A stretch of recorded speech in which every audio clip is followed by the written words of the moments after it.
साथी हो दसैँ सक्यो फेरि तिहार आउनुला यी तिहारको तयारी गर्दैछ नि छोरीले। बिबिसा के गर्नु लाग्यो तिमीले? के को पानी हो?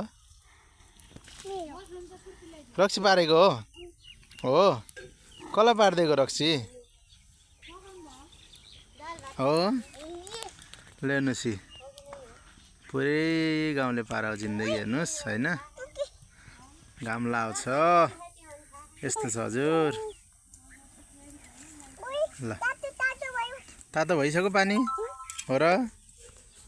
ल ठिक छ चेक गर त ताते छ पानी हो। मेरो छोरीले यहाँ रक्सी पार्दैछ नि बिबिसाले है। यिनी हुन् रक्सी पार्ने मान्छे। गाई भन्ने त्यसलाई भैँसी।